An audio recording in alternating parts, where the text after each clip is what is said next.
What's going on, y'all? Site Perspectives, GeoFux here.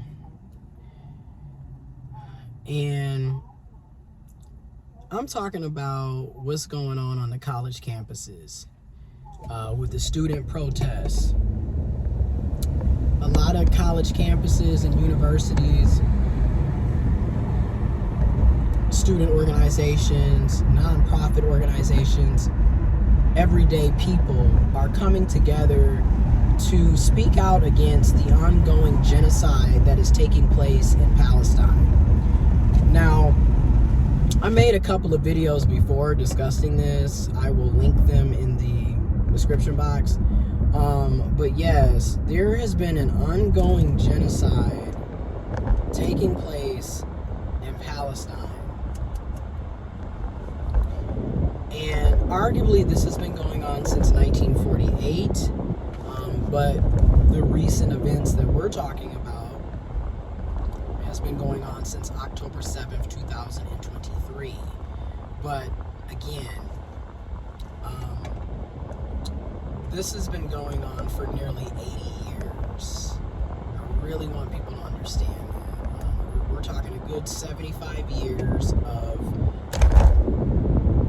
brutality, back-to-back massacres. Like literally there's so many situations where people have been murdered and killed and slaughtered for simply being Palestinian. And it just needs to be talked about. Now right now, if you're aware of the history, college and universities are known for being progressive, liberal, left-leaning think tanks. Again, where do you think diversity, equity, and inclusion comes from? It comes typically from academia. It comes from not only academia, but people from marginalized communities who have historically and currently faced a lot of discrimination and oppression. And the notion is, well, if we can promote diversity, equity, and inclusion through education, through resources and support, through programs, through representation, etc., and actually teaching people about different cultures and different beliefs, we can alleviate some of the bigotry and the closed-mindedness and the hatred of different marginalized identities and communities. So, you know, you see all of these students and some of the faculty members, you know, the professors, the lecturers, the staff members, who are rightfully in my opinion, rightfully protesting genocide. And, you know, you have the different student camps that are popping up where students are literally camping on the college and university grounds in tents to protest and speak out and advocate against genocide and to speak up on the behalf of the people of Palestine, Palestinians in Palestine. And keep in mind, what's going on in Palestine is not, as sad as this isn't the only genocide that's taking place. When you look at what's going on in Haiti right now, when you look at what's going on in Sudan, the Democratic Republic of Congo, Yemen,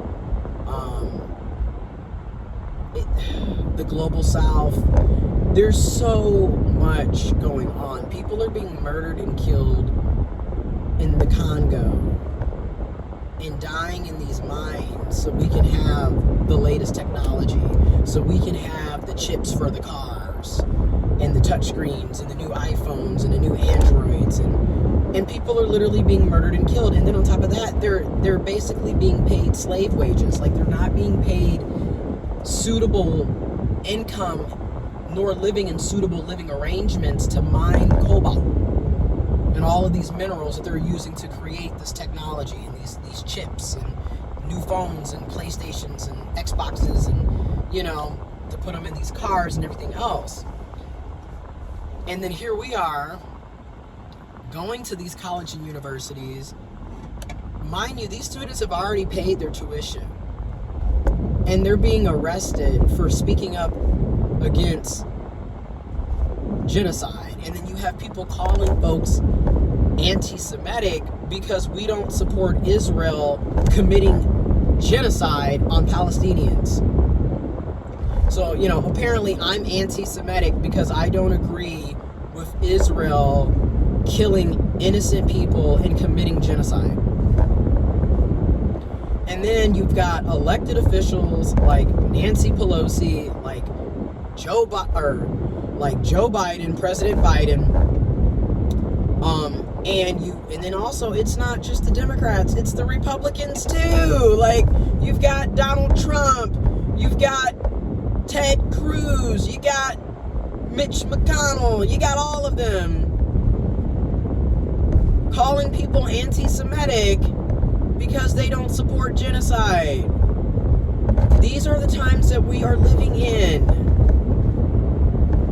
And it's absolutely ridiculous. You are killing people. You are murdering and slaughtering entire communities, entire families. Generations of people have been murdered and slaughtered. The same people that claim to be pro-life are completely okay with bombing hospitals where mothers, children, fathers, men, women, elderly people are at. And then they're okay with people having to. So many Palestinian women have had miscarriages because they're not getting equitable health care, equitable nutrition and food and resources, because hospitals are being bombed, communities are being bombed and destroyed. But you're pro-life. You're pro-life, but you're supporting genocide. You're pro-life, but you're supporting war. Again. And then they're using USA taxpayers' dollars to fund the genocide, to fund the various wars. Every time you turn around, there's a new spending bill that's being passed, and billions of dollars are going to foreign countries to fund war and genocide and tyranny. And then in the same breath, you're being told you can't have universal health care because we can't afford it. You can't have student loan forgiveness because we can't afford it.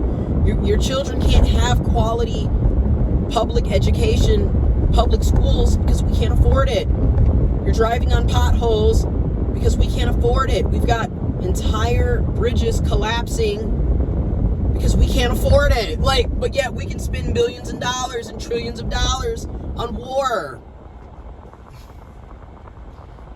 It is crazy out here. It is nuts out here.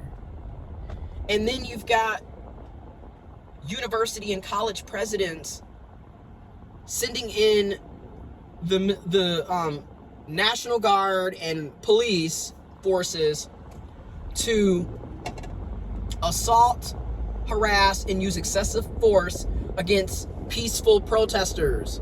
People who are not even armed. They're not armed, they're not dangerous, they're not doing anything but speaking out and camping, and you're arresting and beating and tasing them. And then we have a history of this. This is an ongoing saga. When you look at what took place at Kent State University, late 60s, early 70s, people were protesting Vietnam. You literally had National Guards being sent in to kill college students.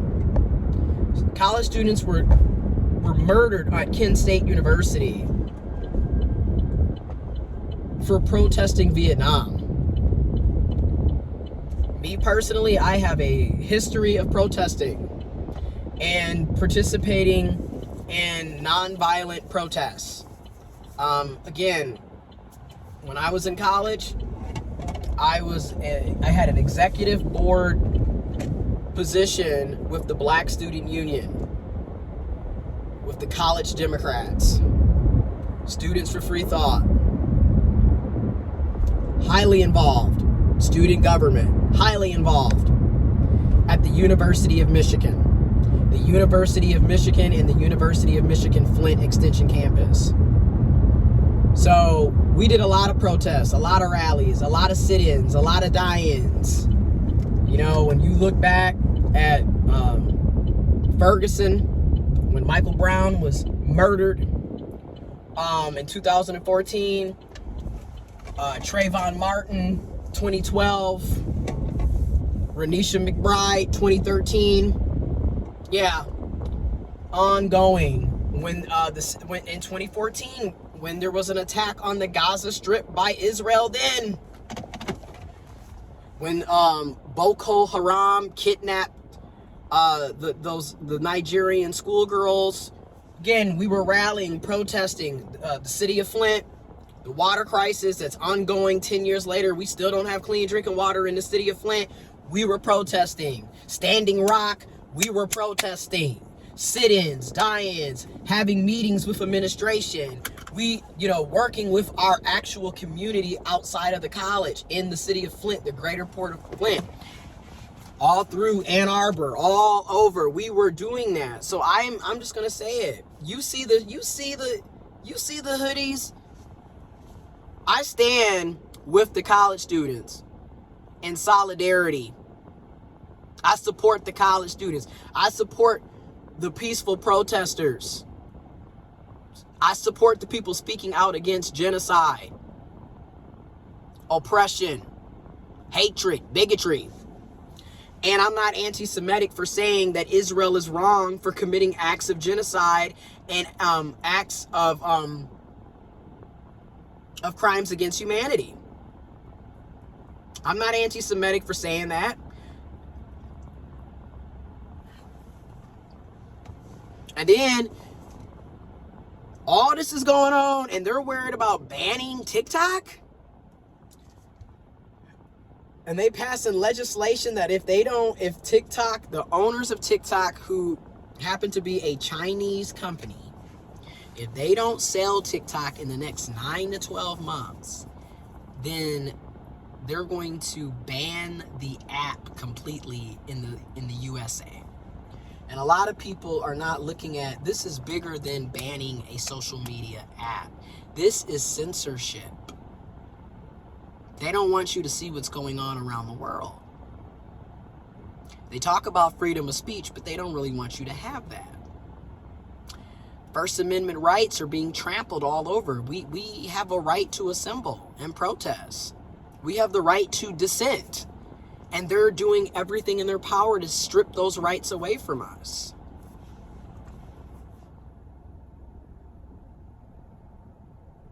History is constantly repeating itself. What you're seeing today, unfortunately, is nothing new. Nothing new. This has been going on for centuries.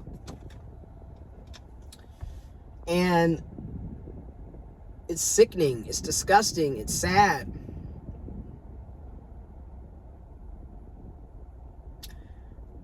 The police have been militarized, okay? They're sending in whole SWAT teams to use excessive force and violence against nonviolent college students who are protesting.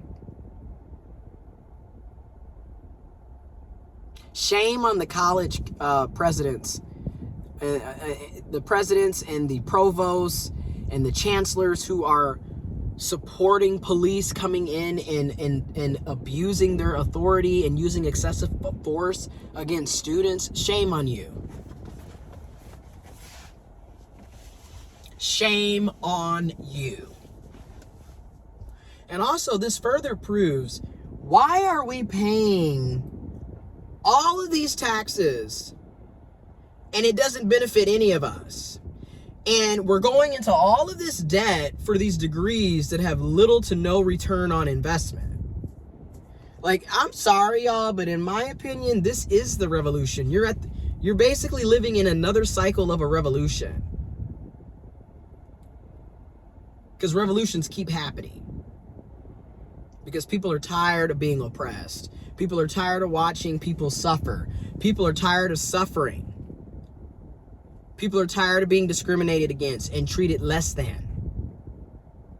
People are tired. And again, all this is going on, and they're trying to ban TikTok to censor what you can see around the world. And then also they don't want China to have control over social media. Let's just be real. They don't want, you know what I'm saying? They just don't.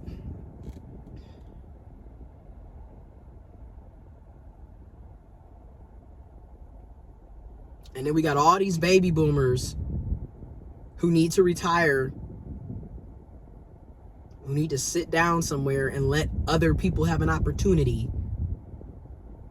And when I say other people, I'm talking about 3 generations now who have been denied opportunities because baby boomers are so self-centered and narcissistic. And they think they know everything, and they think they know what's best. And those 3 generations are Gen X, Millennials, and Gen Z. And arguably, you might as well add the 4th generation, Gen Alpha. Baby boomers have literally stolen opportunities from 4 separate generations, and they're still here trying to control the show. It is ridiculous. And a lot of these people, I'm just going to go on and say it, they're senile and deranged. And then they're having all of these physical and mental and psychological health issues, yet they think they should be in charge, they should be in leadership, and they're not even in their right frame of mind. Not to mention, and I'm just going to call a thing, they're passing legislation and voting on laws when they're not even subject to be alive in the next 5 to 20 years. So they're voting on shit that they're not even going to be here for, that are going to impact Gen X, Millennials, Gen Z, Gen Alpha, and future generations to come, and they're not even going to be here. This is another reason why a lot of these baby boomers could give a rat's ass about climate change, because they've known about this since the late 60s, early 70s, and they didn't give a damn, because guess what? They're not going to be here. They don't have to worry about the ozone burning everybody the fuck up, and hurricanes and tsunamis and earthquakes. They're not going to be here. They don't care that their children and grandchildren and great-grandchildren and great-great-great-great-great-great-grandchildren are going to suffer. They're not going to be here. How self-centered and narcissistic of a generation do you have to be to not see that? And to think that at 81, 82, 83, 84, 85, you need to still be in leadership. And then when anybody speaks up about it, we're being ageist. But yet, it's okay to say that you got to be 35 and up to be the president. Is that not ageist towards younger folks? And then they keep increasing retirement age. A lot of us, Millennials, Gen Zers, Gen Alpha, we're not going to ever be able to retire. Number one, they put all of us in a bunch of debt with student loans, medical debt, credit card debt, car debt, these car loans. Everybody's in debt. If you notice, when you look at the USA, everybody is in some form of debt. Nobody owns anything. Even if you call yourself being a homeowner, the minute you don't pay those property taxes, they can foreclose that. They can snatch that. It'll be a tax foreclosure just like that, even though you done paid the mortgage off. You didn't pay the taxes, tax foreclosure. They can put a lien on your home so you don't own shit. Even your car, you don't really own, because again, if you're not paying for the license and tags and registration every year, you're going to be screwed. You don't have car insurance, you're going to be screwed. There's all these, you don't own shit. The illusion of owning. I think that's just it. Everything in the USA is one big illusion. You know, it's the illusion of freedom that you don't really have. You know, people really think that we have all of these freedoms. Meanwhile, you're literally taking away rights. So there, you know, and a lot of us already didn't have the rights to begin with because we are part of marginalized communities and identities and being discriminated against and harassed and oppressed from day one. Information will be in the description box below. I wanted to take time to talk about this because yes, we can talk about relationships, dating, love, sex, blah, blah, blah, blah, blah, preferences, blah, blah, blah, blah, blah. But at the end of the day, arguably, compared to what's going on in the world, that shit does not matter. This is what matters. This is what's impacting our lives. I don't care what your preference is. I don't care if you got a boyfriend, a girlfriend, a husband, a wife, a significant other, a boo, a bae, a situationship, talking, friends with benefits, top, bottom, gay, straight, whatever, trans, intersex, cis, whatever. I don't care about that. Because that's not important right now. You know what's important? Making sure that you have clean drinking water. Making sure that you have shelter. Making sure that you're not eating poison and GMO, genetically modified scientific projects and calling it food, and then wondering why you have all these health issues. You know what's important? Not funding wars and genocide and killing innocent people left and right. You know what's important? Having quality, state-of-the-art infrastructure so you're not having bridges collapse and you're not driving on potholes and destroying the front end of your vehicle. You know what's important is your children have free school lunches, breakfast and lunch, so they can get the proper nutrition and the proper fuel to actually take on the day at school. Making sure that they have decent state-of-the-art school buildings and books and quality teachers and administrators and staff being paid living wages. That's what's important. But yet we focus so much on a lot of the surface level shit that isn't. Anyways, information is in the description box below. If I haven't made it clear, I stand with the people of Palestine. Free Palestine. Free Sudan. Free the Democratic Republic of Congo. Free Haiti. Free all marginalized, oppressed people around the globe, around the world. That's what I stand for.